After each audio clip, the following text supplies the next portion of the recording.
back and forth. Yeah, right now, Griffin Gaming, they're gonna be really safe. They've got their wards down, and they don't want any funny business. They knew what international lane losers did last time, and actually we see international lane losers continuing the pursuit. Anyways, we do see Amadrowski coming in from the side. We do see Such Vane taking some damage. Flame actually taking most of the damage right now, and Such Vane is in trouble. We do have Tiverton Fenmar right now at the back, forced to use that flash.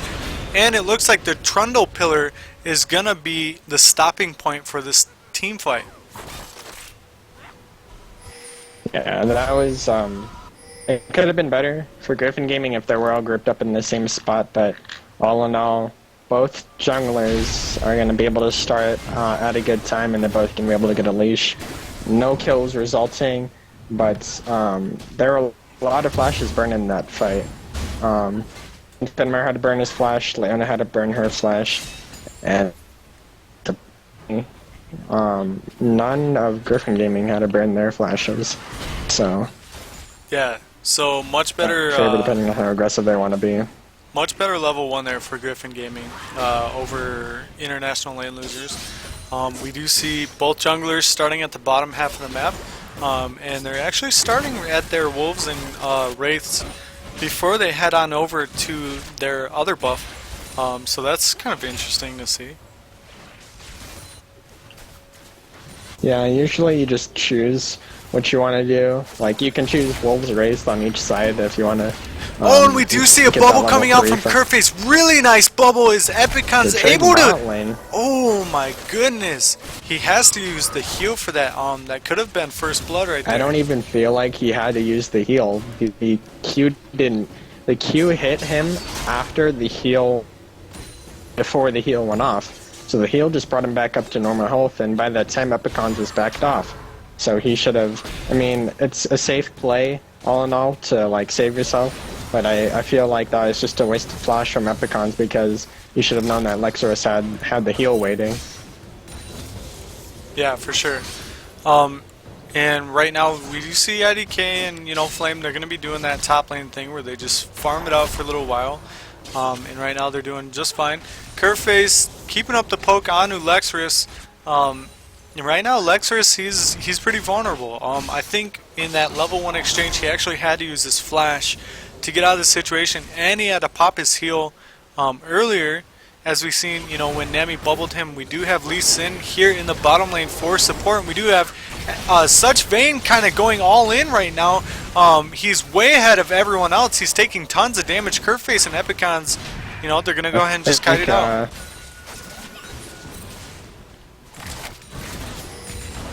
I think you're lagging a little bit on your end, so it was kind of hard to read you, but hopefully we can get that sorted out in this pause here. But it's just like I'm going to talk about the bot lane gank when we get this sorted out. It's a really good disengage from Epicons to use the Jinx chompers to disengage the gank from Tiverton Fenmar, because Lexorus and Tiverton got caught up in the whatever it is. The chompers, you guys know what I'm talking about. Don't worry about it. Yeah. I feel that Lee Sin could have come in through a different path, and he W'd into the chompers, so it was just kind of like a wasted time in bot lane. So maybe he could have looked to come in through a different route. However, it's just well played from Epicons, resetting the lane almost. Yeah, so we're gonna see the unpause now, and Lexorus actually taking tons of damage. And Epicon's able to get the kill right there, and he might get a double kill actually. He does. Really good first blood there by Griffin. Lexorus wasn't connected for that little bit, or he wasn't aware as he just stood there. Who knows if, you know, he was there. And yeah, we do have SKT. Okay, go ahead. That was just a double kill for Jinx, and that's gonna set Jinx so far ahead between getting that first BF, and, you know, it's either you buy that first orange blade or you buy a BF sword, and Jinx is gonna probably be able to buy at least a BF sword in this bot a lot more than she should have been able to. Yeah, for sure. So, yeah, like you were saying, Jinx, she's gonna come back and she's gonna, you know, be doing tons of damage right now. She's already got her BF sword, so Epicons is feeling really good about that. And you know, one huge asset for Griffin Gaming is this bottom lane. They're just so powerful, and they're basically the heart and soul of this team. They make plays all the time. Yeah, I feel like this is really the. I'm not gonna just cut it Epicons here because he's made some great plays throughout the season, but KRFace has really shown through in some of these spot lane exchanges, getting, you know, pristine bubbles when he needs to, and the Leona counterplay is just all around really well played by KRFace. As long as they can stay ahead and maintain their lead, it should be easy going in the spot lane here, because behind is not a happy Caitlyn, let me tell you that. All of these other lanes are just farming it out, and these are pretty evenly farmed lanes. Like Flame is gonna pull out a little ahead of IDK 9000 with all these minions that are pushing up to his tower, but Amadrask is also pulling just a little bit ahead of SKT1 in this mid lane. Yeah, for sure. We do have another bubble coming out for Kerface. Tiverton Fenmar coming down to try and gank. We do have the Shen ult coming in, and it's going to be cancelled. I'm pretty sure in the top lane, Trundle was able to get that pillar down to go ahead and stop that ultimate. Yeah, I feel like him ulted from a poor spot. He probably ulted in range of Trundle, and Trundle just pillared him out of his ultimate, which was really good play by him. It didn't necessarily save Epicons and Fairface, because turned that almost 2v1 on its head. And so Lee Sin almost broken sharded. I saw it on the corner of my screen, almost broken sharded. That's why. But him going back is going to signal Griffin Gaming for this dragon here, and they're going to go ahead and get another early lead. Yeah, we do see goes all in. And Madrowski might drop down to the last little tick of Ignite. No, he's not going to. He barely makes it out with his life. Excuse me. Yeah, and it's just little bits of advantages here and there for Griffin Gaming, and you know, what do you know? They have a almost 3,000 gold lead on their hands, 2,000 gold lead. So for it only being 8 minutes into the game, I feel like that's a pretty substantial lead from all the farm that the spot lane is getting ahead and the double kill. So the more that they can pressure, the more that they can get ahead, the better it'll be. Yeah, for sure.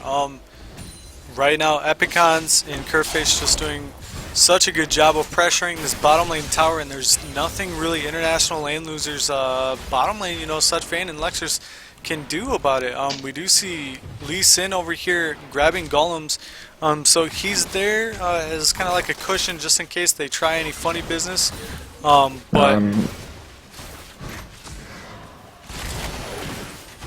I think you're still lagging out a little bit. But one thing that has definitely stood out this game is Tiverton, Fenmar, and Gray. Because like we saw last game, Gray chose to farm for a little bit and get ahead. Tiverton, Fenmar last game chose to gank, and it worked really well for him. This game, Tiverton, Fenmar chose to gank, and it did not work really well for him. He is not only falling behind in farm, but he's not level. He is not being able to push out, and we do see the top lane Gray come gank up into this top lane. coming in right now. Yeah, we've seen, you know, the instant ulti from Gray, but it's not going to be enough. IDK 9000 is going to go ahead and get out of that situation. I know they comboed their abilities together pretty well, but maybe they should have spaced it out a little bit, you know? Yeah, I feel like the taunt from Flame was a little preemptive, as it's stacked on top of the Vi ultimate, and Vi didn't also charge her Q, and that could have been another form of CC to enter the gank with instead of just ulting. But yeah. Tiverton actually coming really low to all that pressure there. Yeah, for sure. And just back and forth here. Both teams kind of wanting to play it safe, because this could be this game is, you know, all in. This is the game. So whoever, you know, makes the slightest mistake, you know, gonna be out of camp here. Yeah, definitely. This is the game right now. Yeah, this is the game that Griffin Gaming needs. IDK 9000 throwing down that pillar, and he's going to be putting a lot of damage on a Flame Cryo Phoenix. Flame Cryo Phoenix, he's going to go ahead and dash out of that. Although that was pretty scary for him. We do see Vi and Lee Sin kind of hovering around this mid lane area. I wonder if we're going to see a fight break out here. This is a great counter game opportunity, but he's going to go in. And we're going to see a TP come out, but I kind of feel like that's probably going to be a waste because GG Gray and Amadrowski, you know, there's nothing left to grab here. So right now, yeah, they're going to go ahead and get away. Like I said before, TPs are going to decide this game, and IDK 9000's TP was a little too preemptive there. I don't think that Lee Sin even knew that Vile was a thing, and so when he came in, they kind of both missed their skill shots right there. I mean, Gray connected with the Q, but Amadrowski wasn't there to follow up and get the follow-up damage onto SKT1, and Turton Fenmar, he just missed the Q and walked away. So this plays out as the bottom lane of Griffin Gaming is now able to roam around. Yeah, and right now there's not a lot that SKT1 Slayer can really do to kind of do anything about it because Epicons is just going to all people in the face. That's going to be SKT1 going down, and a huge opportunity for Griffin Gaming to siege this mid lane tower. Yeah, I feel like SKT1 played that really poorly. He tried to juke one too many times, and that just resulted in him taking too much excess damage, and then boom, Jinx got excited. And this is the power... Surf's up! Yeah, I don't think anyone's going to be riding that wave. So, little excited there from Curface. Griffin Gaming starting to get their step back, and I think they need to go back home and get their. I think they need to go back home and get their paddle boards because they're not ready to ride the big wave yet. I think that was a little preemptive, but it doesn't matter because they can just keep pushing, and they have accumulated 1,000 gold lead already at 12 minutes into the game. And with all this pressure, I don't think it's going to let up anytime soon. Yeah. Looking over at Epicons real quick, he's got that BF sword, he's got his crit cape and Berserker's Greaves, and now he's going to go ahead and pick up his pickaxe. So he is obviously rushing that Infinity Edge first, which means he is doing so much damage. 81 CS at 13 minutes with 3 kills. This guy is huge, man. You do not want to mess with him. The golden pair, him and Curface, just continue to synergize so incredibly well. Griffin Gaming. All we have to do now is pray to the RNG crit gods that when Curface starts fighting, when Epicon starts fighting, he gets a crit, because Infinity Edge is good, but you're also relying on critical strike. It's not a guaranteed thing. And, who knows how much of a factor it's going to play out. Yeah, for sure. Flame Cryo Phoenix wanting to fight here in this top lane. GG Gray is going to go ahead and grab Dragon. However, Flame Cryo Phoenix in this top lane continues to push, and there is nothing that IDK 9000 can do to stop it. I feel like Griffin Gaming revised a lot of their early game coming into this game. They had a lot of missteps last game in their early game, which set them behind. They had missteps in bottom lane, they had a misstep in top lane. By this time, I think Flame was 0-4, and now he hasn't died, so that's a bonus, I think. Yeah. And they after took more advantage of their early game. Yeah. After the last game, I'm pretty sure these guys were fired up. They were upset about their last match, but they were ready to go for this match, and we do see the initiation coming out from GG Gray, and that's going to be Epicons right now getting another kill. We do see so much damage coming out on Such Fane, and they're still continuing to dive. Flame just tanking this tower, and at the end of the day, just one kill. Tiverton was the only death right there, but wow, that was really scary. International lane losers are feeling the heat right now. They are definitely feeling the heat. Not only are Griffin Gaming at their inhibitor tower at 15 minutes, they have almost accumulated a 10,000 gold lead at 15 minutes, and it's only 4 kills. This is kind of ridiculous. Nothing, like, besides that, that was a really, really well executed combo coming out from Griffin Gaming. They had the Vi ultimate synergized with that Nami bubble. Lee Sin couldn't move, probably for about 4 or 5 solid seconds there, and he just got 100 to 0'd. And then Flame had a really good double taunt, flash double taunt. We do see the solar flare coming out on it. Epicon's gonna use the flash. We do see the pillar coming down, but it's not going to catch anyone at all. Amadrowski throwing the ultimate, and I didn't think that, or I don't think it hit a single person actually. So these teams are antsy to fight. Did save the life. Yeah, Amadrowski did save the life of Epicons there, though, because Amadrowski did burn his heal just to keep Epicons alive from that Syndra ultimate. So well played by him, but that shouldn't have been a case. That shouldn't have been a thing where they had to burn flashes and burn heals to get out of that situation. They were done pushing, and the rest of their team weren't there, so they should have been out of that area by that time. Other than that, it's good that none of them died. Yeah, for sure. Flame Cryo Phoenix doing a really good job of keeping the pressure up here in this top lane. He's really strong right now.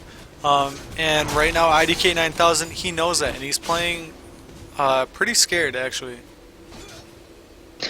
Yeah, we can definitely see a swing of pace in this game as they do want to fight here in top lane. Yeah, Tiverton Fenmar coming straight out with the Dragon's Rage, and Flame Cryo Phoenix has to dash right there. SKT1 Poonslayer putting so much damage, and he's got the whole crew over here to answer to Flame.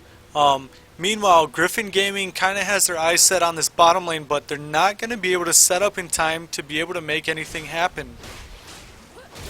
I think that Griffin Gaming should have been in a more forward position when Flame was split pushing like that. They might be able to get this tower here, and probably not. They're going to be forced off by Keelan Ultimate, and the rest of International Lane Losers are coming down. But usually, when you have your top laner split pushing, you need to be pressuring another part of the map at the same time, so you relieve some of the pressure from him. Because International Lane Losers was able to afford 5 people going to top lane just to stop Flame, because there was no pressure on the rest of the map. Yeah. And, you know, that's something that Griffin Gaming should have been aware of, because, you know, still off in their jungle and their own base by the time that they realized, hey, we should push another lane because our top laner just died. Like I said, if you want to split push with the top laner, just make sure you're pressuring at the same time that he is. I feel like we might see a dive come out here from Griffin Gaming. Kaylin is top, and they are aware of that. The Shen ulti is up, and they are in a position where the tower, you know, it doesn't have a lot of damage. So just by their movements, I guess we're not going to see the dive that I was kind of hoping for. We do see Kaylin coming back down to assist her team. Meanwhile, Flame Cryo Phoenix continues to push his mid lane down. I guess they listened to me on what I said about focusing those outside objectives, because it's not like they're just trying to force mid like International Lane Losers was, as they are posturing just back and forth here, and it looks like they want to get this damage. Oh, she flashed it! Epicon's able to get the kill right there with his ultimate, and now this game is completely controlled by Griffin Gaming. International Lane Losers trying to figure out a solution.